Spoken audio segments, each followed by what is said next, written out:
Standardized world economy. Get this book called Indian Givers, How the Indians of the Americas Transformed the World.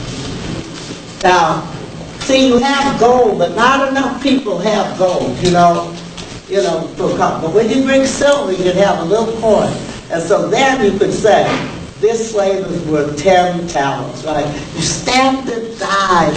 You cannot study the Industrial Revolution unless you study the Americas, because the introduction of silver as a world economy standardized the market. You got that? Okay? The Europeans had no stock companies. The Hudson Bay Stock Company that introduced sperm and all this slave standardized the market, created the first stock company, made felt so poor suckers could walk around with hats, because up until that time I used to wear beaver skin. Introduced rubber so that you could have soles on your shoes. Introduced leather, rubber, chicle, gum. Introduced potatoes, and then relieved Europeans from famine, from wheat farming. But what was more, potatoes are not a high-intensity crop, so it relieved the workers from the feudal system so they could go into the factories to help produce the 2-inch cotton that the Native Americans here produced. Old world cotton is a half, that old rough cotton and shit. 2-inch cotton that was almost like silk. Introduced that, and we know what cotton did, right? Cotton created slavery, and slavery, so you got that? You got the silver, you got the rubber, you got the potatoes, you got the furs, and you got the stock company, Hudson Bay Stock Company. And all of that was built by what? Our other ancestors, the Africans, after they killed all the people here. And what does this say? The brutal truth is this: without the slave labor of 10 million Africans, the Americas would not have been developed. Introduced tobacco too, okay? Introduced rubber. Now, here's the case for reparations. Here it is. Without the slave labor of 10 million Africans, the Americas would not be built. Here's the case for reparations. But you know why we can't sue for reparations? Because y'all think you black Americans. When they say Africans, you say, oh, no more Africans. I know Africans in me. But if we knew we were Africans, like the Japanese sued for reparations just for 50 years ago, and the Native Americans are taking, and even the Jews who owned everything. See, I like the Jews. Nothing makes you a Jew. Not your religion, because some Jews are atheists. Not your language, because some Jews don't speak Yiddish and don't read Hebrew. Okay? Not your race, because some are black and some are white. What the Jews are dedicated to a history, tradition, and culture, and if you attack it, even those who are passing for Goya will jump on it. Even those who are converted like Liz Taylor will jump on it. We should have put them down. We should follow them. We should become Africans. They took Africans out of the Americans, Africa, and brought them to the Americans. And they enslaved them together, the African and the Native American. They started slavery with the Native American. It took them over 4,000 a year to Spain and Portugal, some places. And at the same time, they were bringing Africans to Europe. They enslaved us together. They intermingled us together. All the Caribbean people who think they're pure, they didn't bring any women over here. They brought mostly men.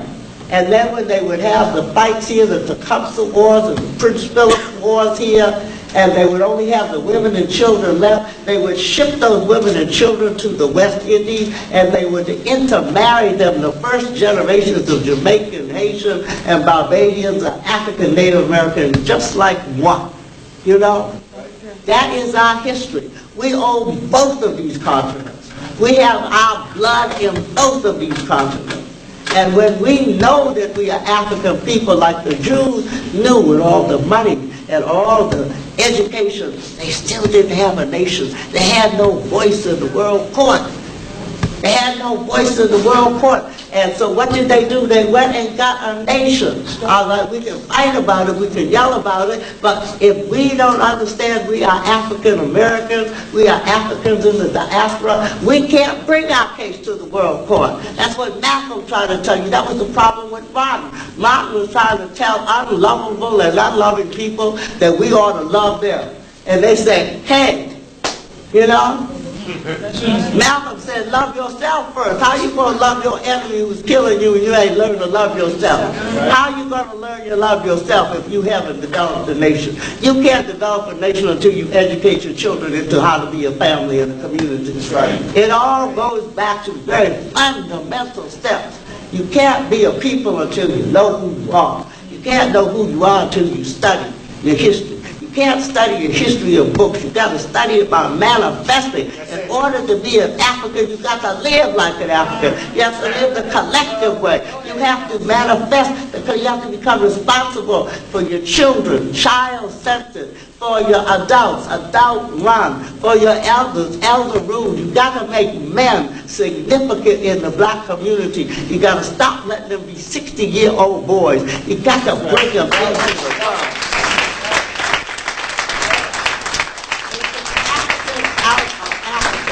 Chinese stay Chinese, the Japanese stay Japanese, the Lakota stay Lakota. My mother and my father is Nova Scotia, my husband's Jamaican. You know, we talk about these race-specific stuff. There ain't but one race left in town, it's us. Everybody else has a nationality, a religion, a linguistic group, an ethnicity. So when they say race, who's going to stand up? We're the only ones going to stand up. We're the only ones still saying, I'm black. I'm just a black American. It's okay, you can still be a black American and be an African American. You're a black Ghanaian, but you're an African. You're a black Nova Scotian, but you're an African.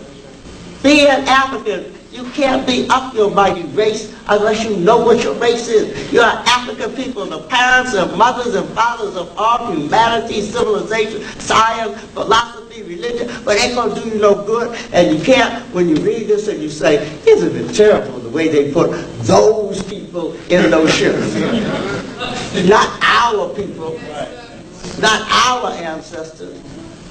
And the last thing I want to say is that when we get this concept of nationhood, and quite frankly, I'm a separatist, I want 5 states, but you know. When we get this concept of nationhood, and we come together, get my little trick because I'm probably,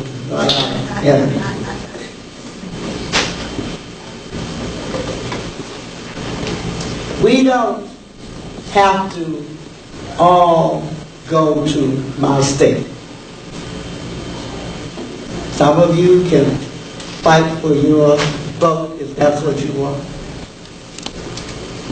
Do you know in South Carolina and Georgia, 40,000 freed slaves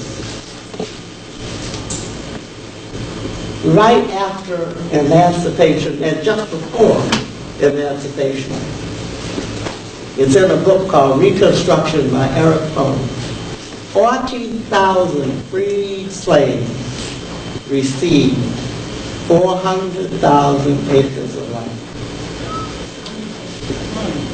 Now your ancestors, right out of slavery, knew that you gotta have land to have a nation. Okay? You gotta have an African society built on the respect of the elders. You gotta have sisters understanding. You cannot any longer take full responsibility for raising children. You have got to find some brothers. I'm not talking about lovers. I'm talking about fathers. Children need fathers. You cannot have a family with just mothers and children. Children get mad. I had the best mother in the world. I got tired of her. I got tired of her. She had no brother. She had no sister. She had no cousin. There was nobody who could tell, like, do the right thing.